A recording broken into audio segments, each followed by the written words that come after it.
नमस्कार साथियों। पिछली वीडियो में हमने अनुच्छेद 1 के बारे में पढ़ा। इस वीडियो में हम अनुच्छेद 2 और अनुच्छेद 3 दोनों को साथ में मिलाकर पढ़ेंगे। पिछली वीडियो में मैंने आपसे बताया था कि किसी भी क्षेत्र को, बाहरी क्षेत्र को अधिकृत कर सकता है, एक्वायर्ड टेरिटरी को एक्वायर कर सकता है, उसके 3 प्रकार हैं। तो आर्टिकल 2 जो है उसी का विस्तृत रूप है। आर्टिकल 2 संसद को एक शक्ति देता है, और जब भी मैं कहता हूँ कि संसद को शक्ति देता है तो समझिए कि संसद को शक्ति मिलती है तो किसी प्रक्रिया के तहत मिलती है। उसके पीछे एक प्रक्रिया है, क्योंकि भारत के संविधान में ये प्रबंध किया गया है कि जब भी किसी चीज़ को शक्ति प्रदान होगी तो उसके पीछे एक प्रक्रिया होगी, ताकि कोई भी आर्बिट्रेशन ना हो रह जाए। तो आर्टिकल 2 जो है, अनुच्छेद 2, 2 तरह की शक्ति संसद को देता है।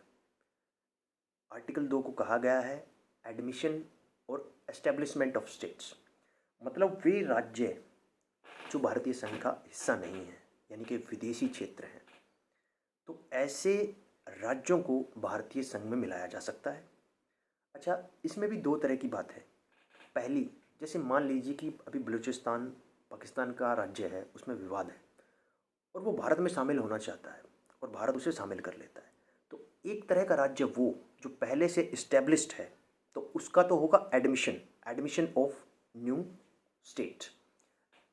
दूसरा, मान लीजिए कि भारत किसी टेरिटरी को जीतता है, किसी क्षेत्र को जीतता है, लेकिन वो पहले से राज्य नहीं है, तो भारत जीतते ही उसे राज्य बना सकता है।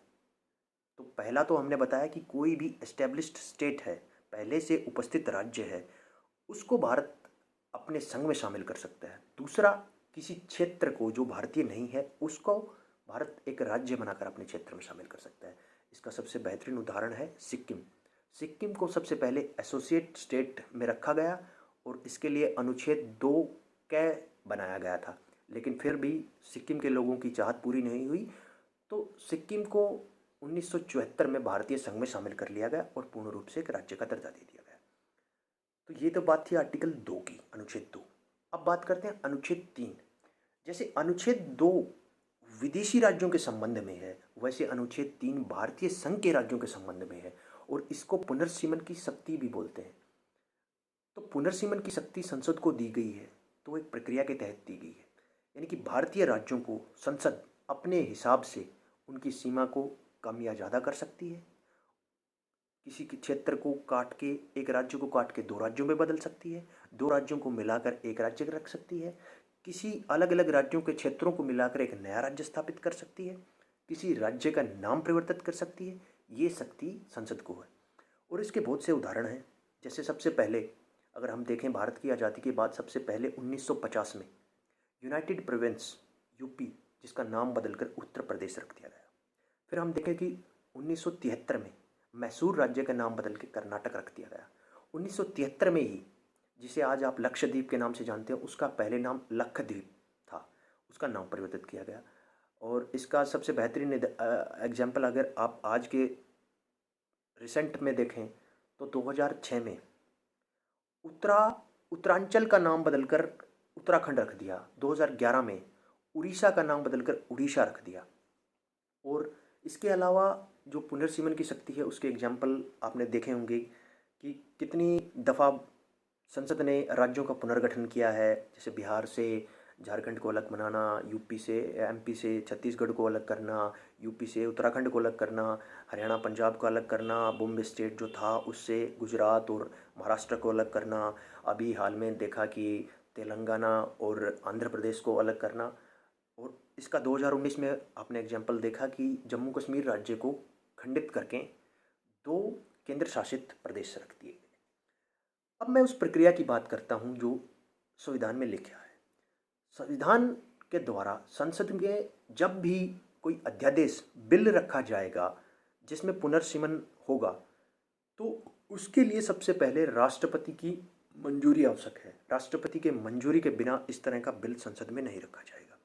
और ये बिल, ये अध्यादेश सबसे पहले संबंधित राज्य जिसका नाम बदलना है, जिसकी सीमा कम ज़्यादा करनी है, उस राज्य के विधान मंडल में रखा जाएगा और निश्चित समय सीमा के अंदर उस राज्य को अपना मत देना होगा। लेकिन संसद और राष्ट्रपति उस मत को स्वीकार करने के लिए बाध्य नहीं है। वो चाहे तो उन्हें मान सकते हैं और चाहे तो नकार सकते हैं। और जब भी संसद में बिल के ऊपर, अध्यादेश के ऊपर वाद विवाद होता है तो उसमें कुछ परिवर्तन किए जाते हैं, बदलाव होता है कि ऐसे नहीं वैसे करेंगे, ये करेंगे। राज्यसभा कुछ और कहती है, लोकसभा कुछ और कहती है। तो हर बार ऐसे बदलाव के लिए ज़रूरी नहीं है कि वो बिल बार बार संबंधित राज्य के विधानमंडल में जाए।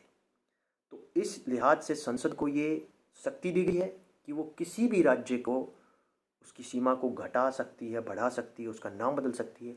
इसीलिए भारत के संविधान के बारे में कहा गया है, जैसे कि मैंने अनुच्छेद 1 में बताया था, India is a union of state, indestructive union of destructive states. अखंडित संघ है भारत, खंडित राज्यों का अखंडित संघ है भारत। क्योंकि कभी भी संसद अपनी इच्छा के अनुसार भारत के राजनीतिक मानचित्र को परिवर्तित कर सकती है, राज्यों को कम ज़्यादा कर सकती है।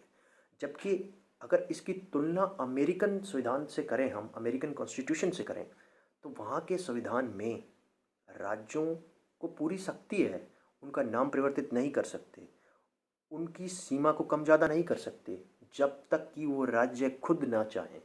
तो अमेरिका के संदर्भ में कहा जाता है कि वो अविभाजित राज्यों का अविभाजित संघ है, जबकि भारत के संदर्भ में कहा जाता है कि भारत विभाजित राज्यों का अविभाजित संघ है।